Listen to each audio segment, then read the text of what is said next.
தொலைந்தாரா தொலைத்து கொண்டாரா மறைந்தாரா மறைக்கப்பட்டிருக்கிறாரா கேள்விகள் ஆயிரம் இருந்தாலும் பதில்கள் இன்றி இருளில் தவிக்கும் ஒரு திரிசங்கு நிலை இது மறைக்கப்பட்ட தடங்கள் மறைக்கப்பட்ட தடங்கள்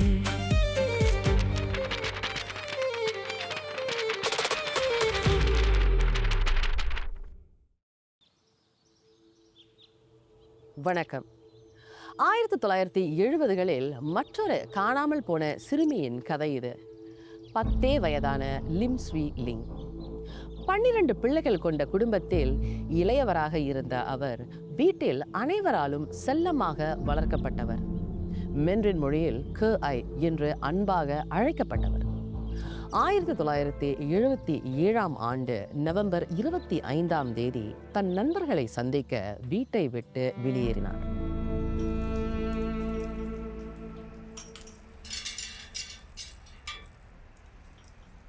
கஐ, நீ இப்ப எங்க போற? பைஸ்கலை திரும்ப குழுக்க போறேன். இப்போ வா. டேசி கிட்ட வாங்கினேன், இப்ப அவகிட்ட திரும்பி கொடுக்கணும். சரி, போய் கொடுத்துட்டு சீக்கிரம் வீட்டுக்கு வந்துரு. கண்ட இடத்துல சுத்திக்கிட்டு இருக்காத. எனக்கு தெரியும். அப்படியே டெய்ஸிக்கு தேங்க்ஸ் சொல்லிரு. நான் இப்பவே சொல்லுறேன். ரொம்ப லேட் ஆகாத, அம்மா தேடுவாங்க. Okay.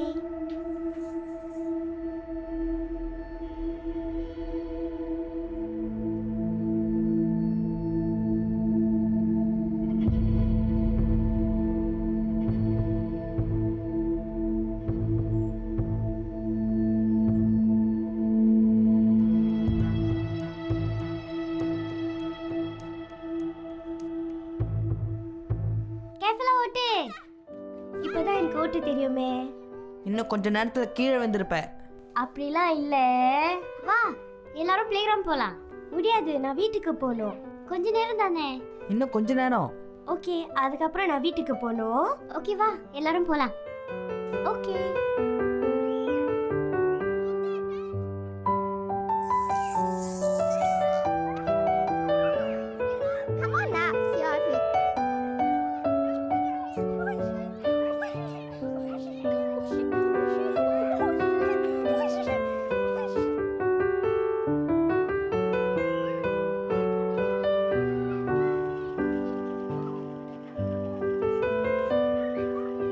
Catch me if you can.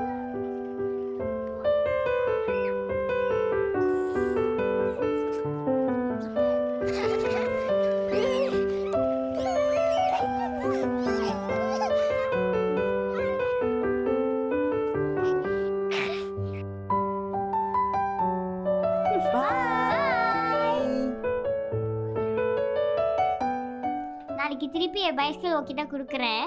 Okay? நீ வீட்டுக்கு போலையா? இல்ல, இன்னும் கொஞ்ச நேரத்துல போறேன். ஓகே.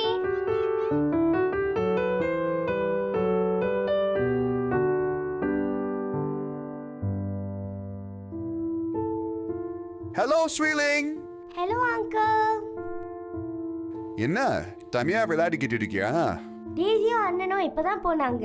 ஓ, புதுசா நிறைய விளையாட்டு பொருளுக்கு வாங்கியிருக்கேன், வந்து பாக்குறியா?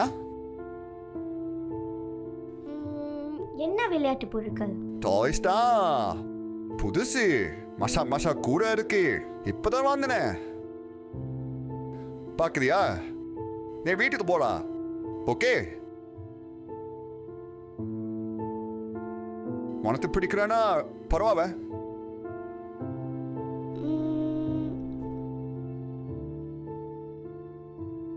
அங்கிள், உங்ககிட்ட சிவப்பு பொம்மை இருக்கா? ஆமா, உழுனே, வா காட்டுவேன்.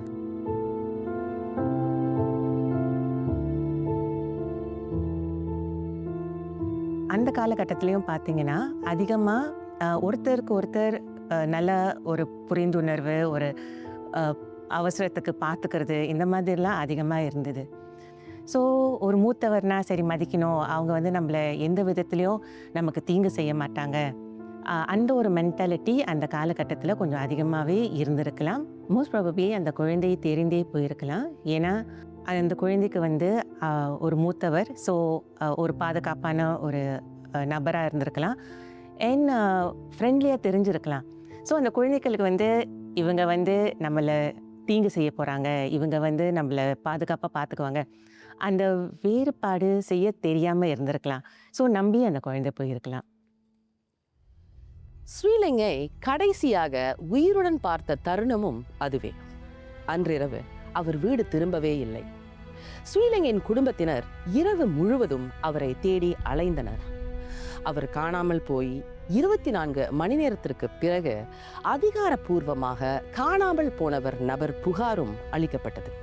5 நாட்கள் கழித்து ஸ்ரீலிங்கின் தந்தை பத்திரிகைகளை தொடர்பு கொண்டு மக்களின் உதவியை நாடும் வகையில் ஒரு காணாமல் போனவர் அறிவிப்பையும் வெளியிட்டார். இருப்பினும் எந்த தகவலும் கிடைக்கவில்லை. நாட்கள் கடக்க குடும்பத்தினருடைய அச்சமும் பதற்றமும் அதிகரித்தன. காத்திருப்பதை தவிர வேறெதுவும் செய்ய முடியாத நிலை. அப்படி காத்திருந்த போது ஒரு நாள், ஹலோ, ஆமா, என் பொண்ணுக்கு முடி கட்டையா தான் இருக்கும், அவளை பார்த்துட்டீங்களா? அது அவள.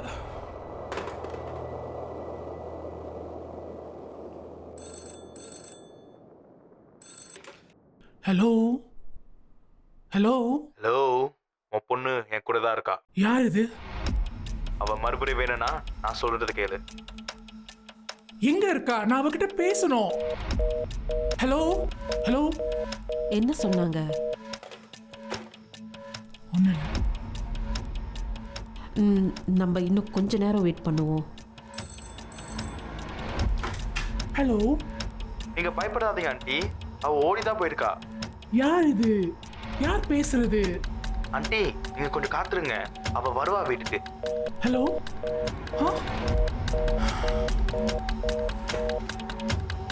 திரும்பவும் ஒன்றும் சொல்லலையா? கவலைப்படாதீங்கம்மா, இன்னும் கொஞ்ச நேரம் வெயிட் பண்ணி பார்ப்போம், எல்லாம் சரியாயிடும்.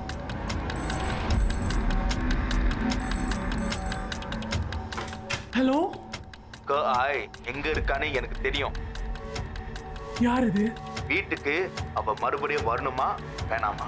உனக்கு எவ்வளவு பணம் வேணும்? எனக்கு பணம்லாம் வேண்டாம். அப்போ உனக்கு என்னதான் வேணும்? எனக்கு ஒரு 2வது மக வேணும். கல்யாணம் பண்ணிக்க போறாள அவ. என்ன பேசுற நீ? நீ ஸ்ரேங்கன் கோப்பி கடைக்கு வா, தனியா. நான் என் மக கிட்ட பேசுறேன். நீ மொத வா. நீ உண்மையதான் சொல்றேன்னு எனக்கு எப்படி தெரியும்? அதான் சொல்லிக்கிட்டே இருக்கேன்ல, ஆய் எங்க இருக்கான்னு எனக்கு தெரியும். மா, அவன் ஆயின்னு சொன்னான். அவங்களுக்கு எப்படி இந்த பேர் தெரியும்? எனக்கு தெரியல.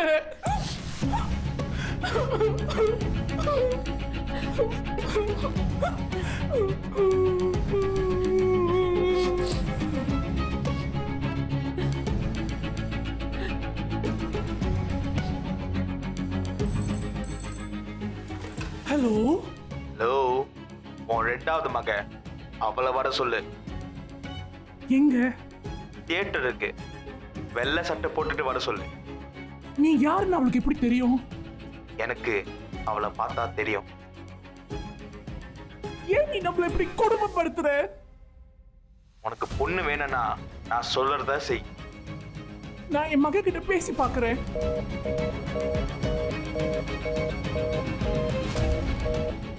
நான் போக மாட்டேன். எனக்கு புரியுது. நான் போக மாட்டேம்மா. எனக்கு புரியுது. யாருன்னு தெரியாது, எப்படி இருப்பான்னு கூட தெரியாது. எனக்கு புரியுது.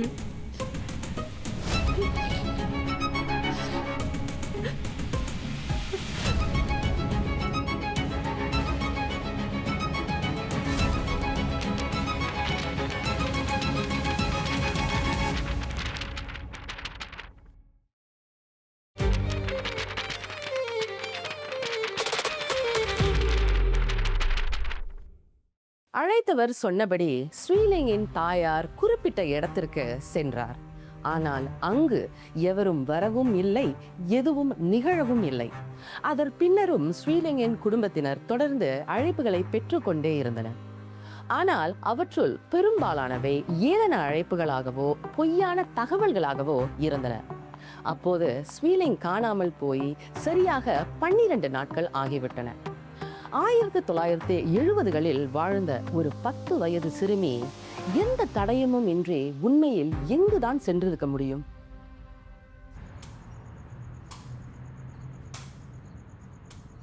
Pasku.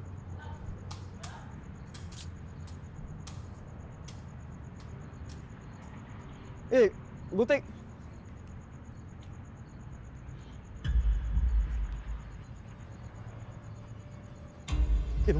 What now?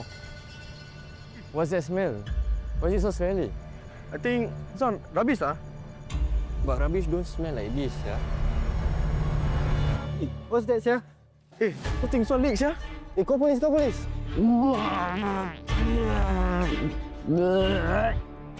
சொல்லு, அவர் உன்னை என்ன பண்ண சொன்னாரு? ஒரு சாக்கு முட்டையை வாங்கிட்டு வர சொன்னாரு. அது எதுக்காகன்னு சொன்னாரா? ஒரு பூனையை பிடிக்குமேன்னு சொன்னாரு.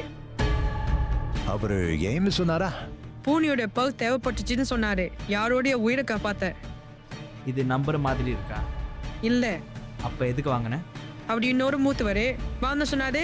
அதான் போய் வாங்கினேன்.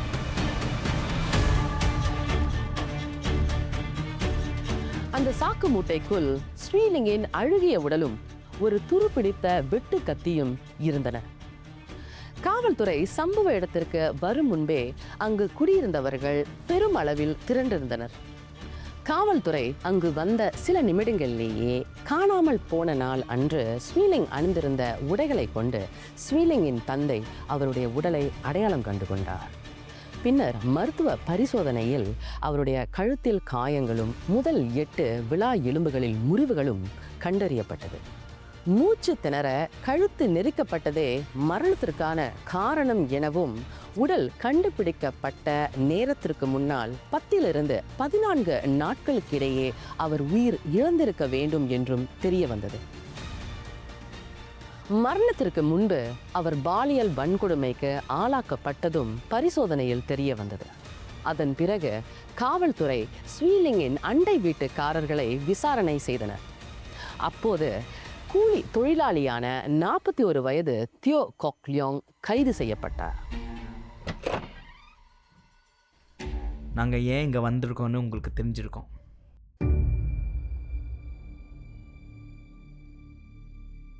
ஏற்கனவே கேட்டுட்டீங்கவே. ஆனா மறுபடியும் கேட்குறோம். இந்த தோடு அடகு வச்சிருக்கீங்க. ஆமா, அப்பப்போ அடகு வைப்பேன். நாங்க போலீஸ் உங்ககிட்ட அது உங்களுக்கும் தெரியும். ஒரு பஸ் டிரைவர் பத்தி விசாரிக்கணும். பேரு சன்லிவே. அக்டோபர் 2ஆம் தேதி வந்தாரா? இப்போ நீங்க போய் சொல்றதை நிறுத்தலாம்.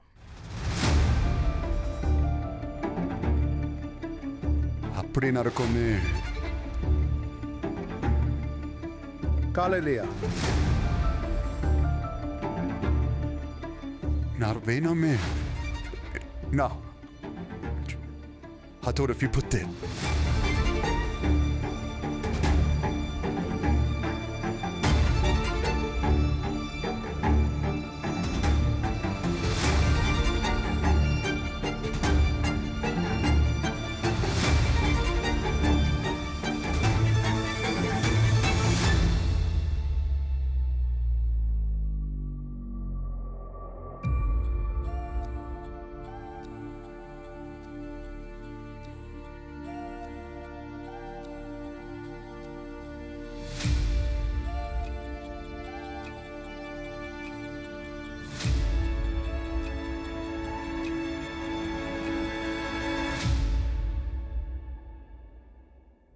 இந்த மாதிரி சூழ்நிலைகளில் அவங்க ஏன் அதை மேபி அதிகமாக பண்ணுறாங்கன்னா, நம்பர் 1 இஸ் த அட்ராக்ஷன். சின்ன குழந்தைங்களுக்கு அது ஈர்ப்பாக வர ஒரு அட்ராக்ஷன். ஸோ அவங்கள அறியாமல் கண்ட்ரோல் பண்ண முடியாமல் தி கேரி அவுட் த ஆக்ட். இன்னும் நம்ம கொஞ்சம் ஆராய்ஞ்சு பார்த்தோன்னா, it can also be about அவங்களுக்கு வந்து ஒரு ஃபெலோ அடல்ட் கூட they can't have a healthy relationship or they could be antisocial. Antisocialனா மற்றவங்க கிட்ட பேசுறது வந்து அவங்களுக்கு ஒரு they find it very difficult. குழந்தைகள் கிட்ட வந்து it's easier, so there are many reasons.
தனது தரப்பில் ஸ்வீலிங்கின் மரணம் தற்செயலாக நடந்ததாகவும் அவளை கொல்ல தான் நினைக்கவில்லை, பாலியல் வன்முறை மட்டுமே செய்ய எண்ணியதாகவும் தியோ கொக்லியோங் கூறினார்.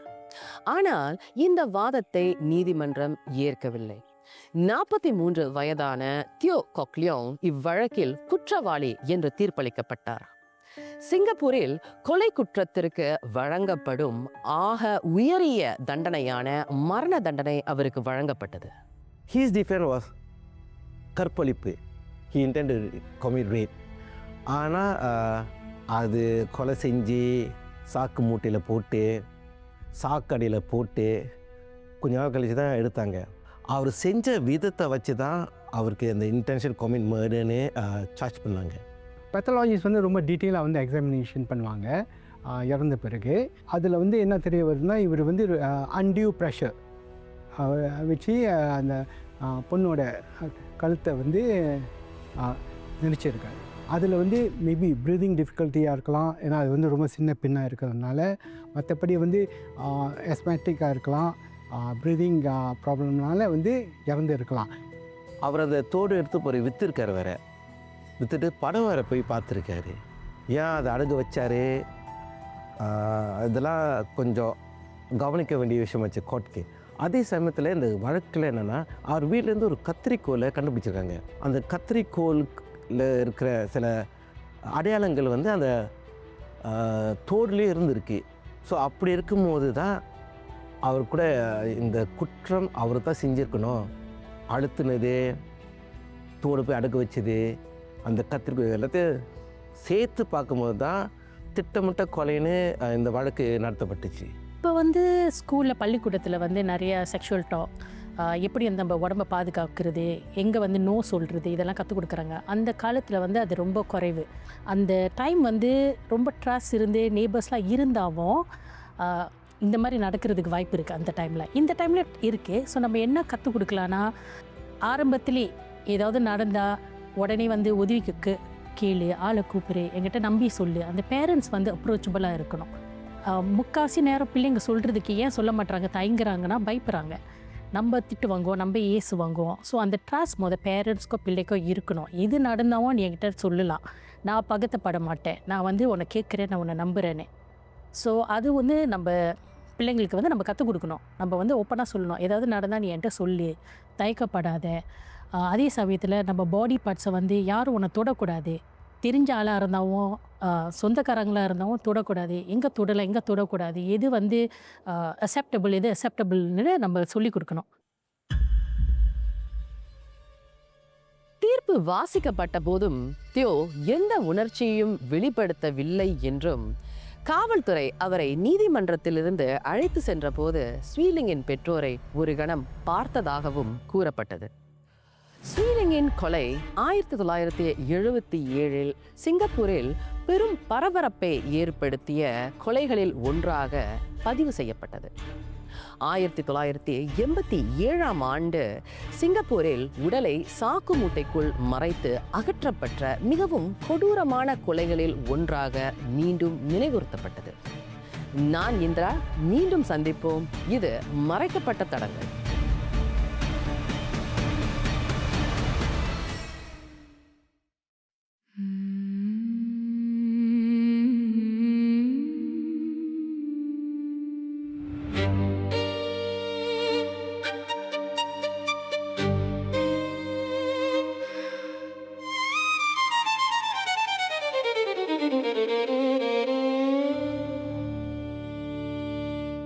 தொலைந்தாரா,